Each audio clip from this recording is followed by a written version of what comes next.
India ரீசெண்டாக T20 மேட்சஸில் struggle ஆகிறத நம்ம பார்த்துட்டு இருக்கோம். ஃபர்ஸ்ட் அயர்லாந்து கிட்ட ஒயிட் வாஷ், நெக்ஸ்ட் இப்போ இங்கிலாந்து கிட்ட ஒயிட் வாஷ், அடுத்து ஜிம்பாப்வே கிட்டேயும் ஒயிட் வாஷ்னு நினைக்கிறேன். இது ஏதோ அவங்க சொல்கிற மாதிரி பிச் கண்டிஷன்ஸை ரீட் பண்ண தெரியாமல் நடந்ததில்லை. இன்னைக்கு சுச்சுவேஷனில் டீம் இந்தியாவுக்கு 2 மேஜர் கன்சர்ன்ஸ் இருக்குது. அது என்ன நடக்குது அப்படின்னு தெரிஞ்சுக்க இந்த வீடியோ ஃபுல்லாக பாருங்கள். ஃபர்ஸ்ட் கன்சர்ன்ஸை பேசுறதுக்கு முன்னாடி இந்த சீரீஸில் என்ன பாசிட்டிவ் இருந்ததுன்னு பார்க்கலாம். ஃபர்ஸ்ட் பாசிட்டிவாக நான் பார்க்குறது வந்து ஸ்ரேயா சரோட பேட்டிங் பர்ஃபார்மன்ஸ். இந்தியாவுக்கு லீடிங் ரன் ஸ்கோரராக இருந்திருக்காரு. அவர்கிட்ட அந்த எக்ஸ்பீரியன்ஸ் வச்சு கொஞ்சம் மெச்சூராக ஆடி கொடுத்துருக்காரு. கேப்டன்சியில் அவரோட ஃபர்ஸ்ட் வின் இன்னும் வரல அப்படின்னாலும் but as a batsman he stood tall for India. Second positive என்னன்னா பிரின்ஸ் யாதவ் டீசென்டான பர்ஃபார்மன்ஸ் அங்கங்கே கொடுத்தாரு. என்னதான் கடைசியில் அடி வாங்கினாலும் அவரோட ஸ்கில் அண்ட் பொட்டன்ஷியல் என்னன்னு காமிச்சிருக்காரு. மூணாவது நல்ல விஷயம் என்னன்னா வைபவ் சூரியவன்சிக்கு டெபியூ கொடுத்து அவனை வந்து இந்தியன் கண்டிஷன்ஸ்க்கு மட்டும் எக்ஸ்போஸ் பண்ணாமல் அதர் கண்டிஷன்ஸ்லேயும் எப்படி ஆடணுன்றதுக்கு ஒரு சான்ஸ் கொடுத்தது ஒரு நல்ல லேர்னிங்காக இருக்கும் வைபவ் சூரியவன்சிக்கு. இதெல்லாம் ரியல் பாசிட்டிவ்ஸா அப்படின்னு கேட்டால் நிறைய பேர் இல்லைன்னு சொல்லுவாங்க. பட் இருந்தாலும் நெகட்டிவ் சுச்சுவேஷனில் ஏதாவது ஒரு சில பாசிட்டிவ்ஸ் இருந்திருக்கும். நான் பார்த்த பாசிட்டிவ்ஸ் இதுதான். இப்போ ஆக்சுவல் ப்ராப்ளம் என்ன, இந்தியா ஏன் ஸ்ட்ரகிள் பண்ணுறாங்க அப்படின்னு பார்ப்போம். நம்மளோட கேப்டன் சொல்கிற மாதிரி டீம் இப்போ டிரான்சிஷன் பீரியட்லலாம் இல்லை. என்னை கேட்டால் டிரான்சிஷன் ஆல்ரெடி முடிஞ்சிச்சு. 2024 வேர்ல்ட் கப் வின் பண்ணதுக்கப்புறமா ஜோடியா 3 லெஜெண்ட்ஸ் ரிட்டையர் ஆனாங்க. அந்த 2024 to 2025 டிரான்சிஷன் பீரியட் முடிஞ்சிருச்சு. அந்த டிரான்சிஷன் பீரியட்ல ஃபார்ம் இல்லாதனால சில பிளேயர்ஸை ட்ராப் பண்ணியிருக்காங்க.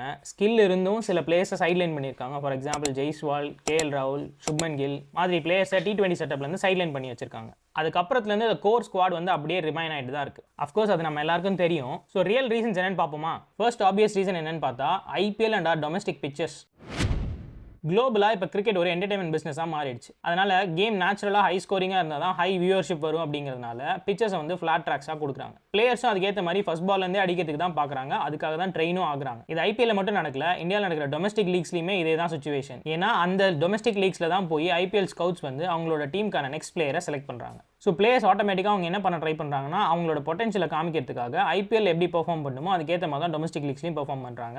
பிச்சர்ஸும் IPL என்ன பிச்சர்ஸ் கொடுக்குறாங்களோ அதே பிச்சர்ஸ் தான் டொமஸ்டிக்ஸ்லையுமே யூஸ் பண்ணுறாங்க. ஸோ நமக்கு தெரிஞ்ச மாதிரி இப்போ இருக்க பிளேயர்ஸ் எல்லாருக்குமே IPL கண்டிஷன்ஸில் சூப்பராக ஆட தெரியும். அப்படிங்கிறது பிளேயர்ஸோட ப்ராப்ளம் கிடையாது. ஏன்னா அவங்கள அந்த கண்டிஷன்ஸுக்கு தான் ப்ரிப்பேரும் பண்ணியிருக்காங்க, அந்த கண்டிஷன்ஸில் அவங்க டெலிவரும் பண்ணியிருக்காங்க. இந்தியாவிலேருந்து வெளில போகும்போது அவங்க புது கண்டிஷன்ஸ்க்கும் புது பிச்சர்ஸ்க்கும் அடாப்ட் ஆகிறாங்க. அதனால் அங்கே கொஞ்சம் ஸ்ட்ரகிள் பண்ணுறாங்க. ஸோ இது வந்து பிளேயர்ஸோட ப்ராப்ளம் கிடையாது, அவங்களுக்கான எக்ஸ்போஜர் தான் ப்ராப்ளம். பிளேயர்ஸ்க்கு டிஃப்ரெண்ட் கண்டிஷன்ஸில் ஆட சான்ஸ் கிடைச்சா மட்டும்தான் அவங்களோட டேலண்ட்டை அவங்க க்ரோ பண்ணிக்க முடியும். அப்படி அவங்க க்ரோ பண்ணிக்கிட்டா மட்டும்தான் லாங் கிரிக்கெட்டிங் கரியர் அவங்களுக்கு இருக்கும். அதனால் எல்லா IPL அண்ட் டொமஸ்டிக் லீக்ஸ்லையும் பேட் அண்ட் பால் காம்பீட் பண்ணுற மாதிரியான சுச்சுவேஷன் இருந்தால் நல்லாயிருக்கும். அப்படி கொடுத்தா மட்டும்தான் பிளேயர்ஸ்க்கும் அவங்களோட ஸ்கில்ஸை டெவலப் பண்ணுறதுக்கான சான்ஸ் இருக்குது. அப்படி இல்லையா, இந்தியன் ஸ்குவாடில் இல்லாத பிளேயர்ஸை மற்ற கண்ட்ரியோட ஃப்ரான்ச்சைஸ் லீக்ஸில் ஆடுறதுக்கு அலோவ் பண்ணுங்கள். ஸோ அதனால் எல்லாருக்கும் நல்ல எக்ஸ்பீரியன்ஸ் கிடைக்கும். நெக்ஸ்ட் பிக் கன்சர்ன், அந்த செகண்ட் கன்சர்ன் என்னன்னா, நம்ம எக்கச்சக்க பேட்டர்ஸை ப்ரொடியூஸ் பண்ணாலும் ஆனால் ஒரு குவாலிட்டியான ஆல்ரவுண்டர் அண்ட் ஃபாஸ்ட் பாலரை ப்ரொடியூஸ் பண்ணுறதே இல்லை. யோசிச்சு பார்த்தீங்கன்னா ஹார்திக் அண்ட் பும்ராக்கு அப்புறம் அவங்க பெர்ஃபார்மன்ஸில் பாதி லெவலாவது யாராவது ஒருத்தர் டெலிவரி பண்ணியிருக்காங்களா அப்படின்னு யோசிச்சு பார்த்தீங்கன்னா ஹர்ஷ்தீப் அண்ட் அக்ஷர் மட்டும் தான் கிட்ட வராங்க. பட் ரீசெண்டாக அவங்களும் அடி வாங்குறாங்க. இப்போ இருக்க இந்தியன் ஸ்குவாடில் லாஸ்ட் 3 இயர்ஸாக பார்த்தீங்கன்னா ஆல்ரவுண்டர்ஸ் லிஸ்ட் கன்சிஸ்டண்டாக அதே 5 பேர் தான் இருந்திருக்காங்க. ஹார்திக் பாண்டியா, அக்ஷர் பட்டேல், சிவம் துபே, வாஷிங்டன் சுந்தர், நிதிஷ் ரெட்டி. இவங்களை தாண்டி நம்ம வேறு எந்த ஆல்ரவுண்டர்ஸுமே உள்ளே கொண்டு வர முடியல. ஏன்னா நம்மகிட்ட குவாலிட்டியான ஆல்ரவுண்டர்ஸ் இல்லை. அதில் நான் முன்னாடியே சொன்ன மாதிரி அக்ஷர் பட்டேல் இப்போ கொஞ்சம் ஸ்ட்ரகிள் பண்ணுறாரு. ஹார்திக் பாண்டியாவும் இப்போ இன்ஜுரியில் இருக்காரு. வாஷிங்டனை எல்லா ஃபார்மேட்லையும் ஆல்ரவுண்டராக யூஸ் பண்ணுறாங்க. ஆனால் அவரோட ஆக்சுவல் ஐடென்டிட்டி அண்ட் ரோல் என்ன அப்படிங்கிறது நமக்கு தெரியல. அட்லீஸ்ட் அந்த பிளேயருக்காவது கிளியராக இருக்கணும். ஆனால் பார்க்கறதுக்கு அவர்கிட்டையும் கிளாரிட்டி இல்லைன்னு தான் நினைக்கிறேன். அடுத்து சிவம் துபே ஒரு சில க்ரூஷியல் சுச்சுவேஷனில் இந்தியாவுக்கு ஹெல்ப் பண்ணியிருக்காரு. ஆனால் அது எல்லாமே அவரோட லக்கி டேஸில் மட்டும் தான் நடந்திருக்கு அப்படின்னு நான் சொல்லுவேன். ஹானஸ்ட்டாக எப்பயாச்சும் மேட்ச் பார்க்குறவங்க பார்த்தா கூட பாடி லைனில் பால் வர்றப்போ அவர் ஸ்ட்ரகிள் ஆகிறத பார்க்க முடியும். இதை ஏன் கோச்சஸ் இன்னும் அவர்கிட்ட அட்ரஸ் பண்ணலன்னு தெரியல. அப்படி அட்ரஸ் பண்ணியிருந்தாலும் ஏன் துபே இன்னும் அந்த ஸ்கில்லை டெவலப் பண்ணலன்னு நமக்கு புரியல. ஸோ த கன்க்ளூஷன், அந்த வே ஃபார்வர்டு என்ன அப்படின்னா, நம்மக்கிட்ட ப்ராப்பரான ஆல்ரவுண்டர்ஸ் பேக்கப் வேணும், ஃபாஸ்ட் பவுலர்ஸும் வேணும்.